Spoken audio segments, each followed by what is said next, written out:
গোয়ালন্দে BNP নেতাদের সাথে পূজা উদযাপন কমিটির নেতাদের মতবিনিময় সভা অনুষ্ঠিত হয়েছে।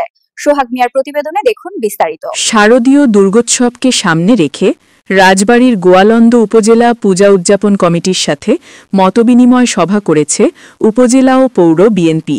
সভা শেষে বিএনপি নেতা অ্যাডভোকেট আসলাম মিয়ার ব্যক্তিগত তহবিল থেকে উপজেলার প্রতিটি মণ্ডপের জন্য আর্থিক সহায়তা প্রদান করা হয়।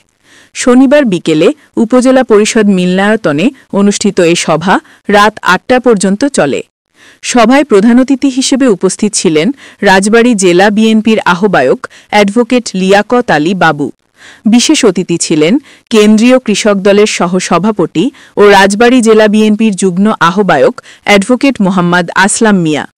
উপজেলা বিএনপির সভাপতি মোহাম্মদ নিজামুদ্দিন শেখের সভাপতিত্বে ও পৌর বিএনপির সিনিয়র সহসভাপতি উজ্জ্বল সঞ্চালনা সভায় আরও উপস্থিত ছিলেন রাজবাড়ী পৌর বিএনপির সভাপতি তোফাজ্জল হোসেন মিয়া, উপজেলা বিএনপির সাধারণ সম্পাদক মোশাররফ আহমেদ, সাংগঠনিক সম্পাদক মোহাম্মদ আমজাদ হোসেন, পৌর বিএনপির সাধারণ সম্পাদক মোহাম্মদ মুজিবুর রহমান মোল্লা, উপজেলা বিএনপির দপ্তর সম্পাদক জিলাল প্রামাণিক, উপজেলা জিয়া স্মৃতি সংসদের সভাপতি শাহিন মোল্লা, পৌর বিএনপির দপ্তর সম্পাদক ফরিদুল ইসলাম, উপজেলা যুবদলের সদস্য সচিব সানোয়ার আহমেদ, পৌর যুবদলের সদস্য সচিব মোহাম্মদ কামরুজ্জামান কামরুল, উপজেলা স্বেচ্ছাসেবক দলের সদস্য সচিব আবু সাঈদ মণ্ডল, উপজেলা ছাত্রদলের সাধারণ সম্পাদক সবুজ সর্দার, পৌর ছাত্রদলের সভাপতি আজিম ইসলাম, উপজেলা ও পৌর কৃষক দলের নেতৃবৃন্দ এবং 4টি ইউনিয়ন বিএনপির সভাপতি, সাধারণ সম্পাদক সহ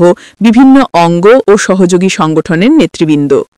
এ সময় উপজেলার 25টি পূজা উদযাপন কমিটির নেতারাও উপস্থিত ছিলেন। শারদীয় দুর্গোৎসব উপলক্ষে বক্তব্য রাখেন গোয়ালন্দ উপজেলা পূজা উদযাপন কমিটির সভাপতি সাধন কুমার সাহা ও সাধারণ সম্পাদক শ্রী কার্তিক চন্দ্র ঘোষ। তারা নির্বিঘ্নে উৎসব পালনের জন্য বিএনপির সহযোগিতা কামনা করেন। সভায় বিশেষ অতিথির বক্তব্যে অ্যাডভোকেট আসলাম মিয়া বলেন, বাংলাদেশ জাতীয়তাবাদী দল সর্বদা জনগণের ধর্মীয় স্বাধীনতায় বিশ্বাসী।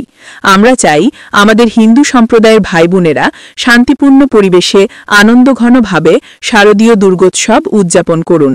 এজন্য বিএনপির পক্ষ থেকে সর্বাত্মক সহযোগিতা দেওয়া হবে। প্রয়োজনে স্বেচ্ছাসেবক দল গঠন করে মণ্ডপগুলোতে নিরাপত্তা নিশ্চিত করা হবে। দুর্গোৎসব শুধু হিন্দু সম্প্রদায়ের নয়, এটি গোয়ালন্দের সবার আনন্দ উৎসব। সভা শেষে উপজেলার প্রতিটি পূজা মণ্ডপের জন্য অ্যাডভোকেট আসলাম মিয়ার ব্যক্তিগত তহবিল থেকে আর্থিক সহযোগিতা প্রদান করা হয়। একটা জিনিস বুঝতে পারা বাকি নেই যে রাজবাড়ীর 81 সালের মানুষ পরিবর্তন চায়। তারা ওই শাসনে আর ফিরে দিতে চায় না, তার এই পরিবর্তন চায়। সেই পরিবর্তনের যদি আমার সুযোগ দেয়, আমি বলেছি যে এখানে রেলওয়ে রেসের বলেছেন এটা হবে।